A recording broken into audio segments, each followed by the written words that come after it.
Hi ವೀಕ್ಷಕರೇ, ನಮಸ್ಕಾರ. ನಾನು ನಿಮ್ಮ ಬಾಬಾ ಜಾನ್. ನಾನು ನಿಮ್ಗಾಗಿ ತಂದಿರುವಂತಹ ಇವತ್ತಿನ video rape and POCSO case.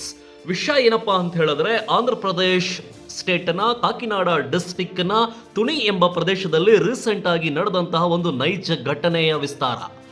ಏನಪ್ಪಾ ಅಂತ ಹೇಳಿದ್ರೆ, ಈ ಪ್ರದೇಶದ ನಾರಾಯಣರಾವ್ 63 ವರ್ಷದ ವೃದ್ಧ ಅದೇ ಪ್ರದೇಶದಲ್ಲಿರುವಂತಹ ಒಂದು ಹಾಸ್ಟೆಲ್ನ 13 ವರ್ಷದ ಹುಡುಗಿ ಮೇಲೆ 4 ಬಾರಿ ಅತ್ಯಾಚಾರವನ್ನ ಎಸಗಿರ್ತಾನೆ. 3 ಬಾರಿ ಆ ಹುಡುಗಿಯ ಗ್ರ್ಯಾಂಡ್ ಫಾದರ್ ನಾನು ಅಂತ ಹೇಳ್ಬಿಟ್ಟು ಸಿಗ್ನೇಚರ್ ಮಾಡಿಬಿಟ್ಟು ಹುಡುಗಿಯನ್ನ ಕರ್ಕೊಂಡು ಹೋಗಿ 3 ಬಾರಿ ಅತ್ಯಾಚಾರವನ್ನ ಮಾಡಿರ್ತಾನೆ.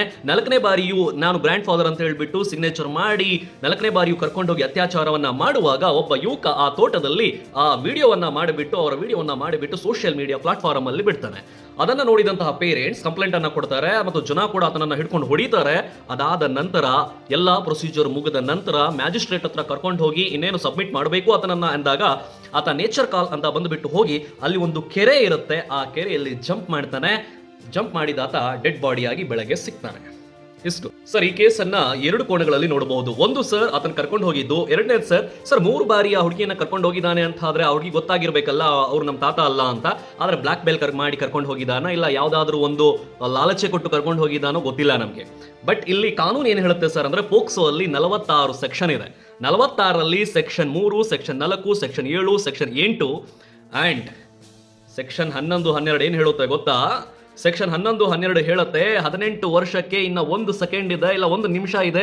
ಅದಕ್ಕಿಂತ ಮುಂಚೆ ಒಬ್ಬ 18 ವರ್ಷದ ಮೇಲೆ ಇರುವಂತಹ ಹುಡುಗ 18 ವರ್ಷದ ಒಳಗಡೆ ಇರುವಂತಹ ಹುಡುಗಿ ಮೇಲೆ ಭುಜದ ಮೇಲೆ ಅಥವಾ ಮೈ ಮೇಲೆ ಕೈ ಹಾಕಿದಾನೆ ಅಂತ ಹೇಳಿದ್ರೆ ಅದು ಪೋಕ್ಸೋ.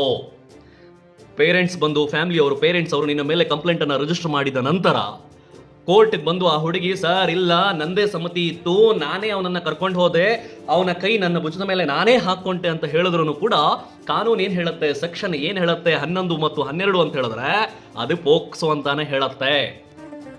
18 ವರ್ಷದ ಕೆಳಗಿನ ಹೆಣ್ಣು ಮಗಳಿಗೆ ಆಕೆ ಸಮ್ಮತಿ ಹೊಂದಿದ್ದಳು ಈ ಕ್ರಿಯೆಗೆ ಅಂತಂದ್ರೆ ಅದು ನಮ್ಗೆ ಉಪಯೋಗಕ್ಕೆ ಬರೋದಿಲ್ಲ. ಆದ್ರೂ ಕೂಡ ಅದು ಅತ್ಯಾಚಾರ ಎಂದು ಪರಿಗಣಿಸಬೇಕು ಅಂತ ಸೆಕ್ಷನ್ ಹೇಳುತ್ತೆ. ಹೀಗಿದ್ಮೇಲೆ ಏನ್ ಮಾಡೋದು ತಿಳಿತಲ್ಲ. ಶಿಕ್ಷೆ ಏನ್ ಸರ್ ಅಂತ ಹೇಳಿದ್ರೆ, ಶಿಕ್ಷೆ ಸರ್ ಲೈಫ್ ಇಂಪ್ರಿಸನ್ಮೆಂಟ್ ಇದೆ, ಜೀವಾವಧಿ ಶಿಕ್ಷೆ ಇದೆ. 20 ವರ್ಷ 50 ವರ್ಷ ಕೂಡ ಜೈಲು ಸೆರೆಮನೆ ವಾಸ ಸೇರುವಂತಹ ಸನ್ನಿವೇಶಗಳು ಇದ್ದೇ ಇರುತ್ತೆ ಪೋಕ್ಸೋ ಅಲ್ಲಿ. ಹೇಳ್ತಾ ಇದೀನಿ ಅಂತ ಹೇಳಿದ್ರೆ, ಎಸ್ಪೆಷಲಿ ಪೇರೆಂಟ್ಸ್ಗೆ, ಹೆಣ್ಣು ಮಕ್ಕಳಿರುವಂತಹ ಪೇರೆಂಟ್ಸು ದಯವಿಟ್ಟು ನಿಮ್ಮ ಮಕ್ಕಳಿಗೆ ಶಾಲಾ ಕಾಲೇಜ್ಗೆ ಬಿಡುವಾಗ ಅಥವಾ ಹೋಗುವಾಗ ಮತ್ತು ಅವ್ರು ಬರುವಾಗ ಅವ್ರಿಗೆ ಹೇಳಿ ಜಾಗರೂಕತೆಯಿಂದ ಹೋಗಿ, ಜಾಗರೂಕತೆಯಿಂದ ಮನೆಗೆ ವಾಪಸ್ ಬನ್ನಿ ಅಂತ. ಯಾಕೆ ಅಂತ ಹೇಳಿದ್ರೆ, ನೀವೇ ನೋಡ್ತಾ ಇದ್ದೀರಾ ಕ್ರೈಮ್ ರೇಟ್ ಅನ್ನುವಂಥದ್ದು ಜಾಸ್ತಿ ಆಗ್ತಾ ಇದೆ. ಟೆಕ್ನಾಲಜಿ ಎಷ್ಟು ಬೆಳೀತಾ ಇದೆಯೋ ಅಷ್ಟೇ ರೀತಿ ಕ್ರೈಮ್ ರೇಟ್ ಕೂಡ ಜಾಸ್ತಿ ಆಗ್ತಾ ಇದೆ. ಸೊ ದಯವಿಟ್ಟು ನಿಮ್ಮ ಮಕ್ಕಳನ್ನ ಕಳಿಸುವಾಗ ಜಾಗರೂಕತೆಯನ್ನು ಹೇಳ್ಬಿಟ್ಟು ಕಳಿಸಿ. ವಿಡಿಯೋವನ್ನ ಮುಗಿಸ್ತಾ ಇದ್ದೀನಿ. ಜೈ ಹಿಂದ್, ಜೈ ಕರ್ನಾಟಕ, ನಮಸ್ಕಾರ. ಅದೇ ರೀತಿ ಗಂಡು ಮಕ್ಕಳಿರುವಂತಹ ಪೇರೆಂಟ್ಸ್ ಕೂಡ ತಮ್ಮ ಮಕ್ಕಳಿಗೆ ಹೇಳಿ, ಹೊರಗಡೆ ಇರುವಂತಹ ಹೆಣ್ಣು ಮಕ್ಕಳನ್ನ ಚುಡಾಯಿಸೋದಾಗೋದಿರಲಿ, ಇಲ್ಲ ಹೆಣ್ಣು ಮಕ್ಕಳನ್ನ ಕೆಟ್ಟ ದೃಷ್ಟಿಯಲ್ಲಿ ನೋಡೋದಾಗಲಿ, ಇಲ್ಲ ಕೆಟ್ಟ ದೃಷ್ಟಿಯಲ್ಲಿ ಮಾತನಾಡೋದಾಗಲಿ, ಇದನ್ನ ಮಾಡಿದ್ರೆ ಪೋಕ್ಸೋ ಅನ್ನೋಂಥ ಒಂದು ಕಾಯ್ದೆ ಇದೆ. ಒಳಗಡೆ ಒಂದ್ಸಲಿ ಫಿಟ್ ಆದ್ರೆ ಆಚೆ ಬರೋದು ತುಂಬಾ ಕಷ್ಟ ಇದೆ ಅಂತ ಹೇಳಿ. ಅದಾದ ನಂತರ ಒಳ್ಳೆಯ ಗುಣಗಳನ್ನು ಕೊಟ್ಟು ಒಳ್ಳೆಯ ಮಾತುಗಳನ್ನು ಹೇಳಿ ಮಕ್ಕಳನ್ನು ಬೆಳೆಸಿ ಅಂತ ನಾನು ಬೇಡ್ಕೊಳ್ತಾ ವಿಡಿಯೋವನ್ನು ಮುಗಿಸ್ತಾ ಇದ್ದೀನಿ. ಜೈ ಹಿಂದ್, ಜೈ ಕರ್ನಾಟಕ, ನಮಸ್ಕಾರ.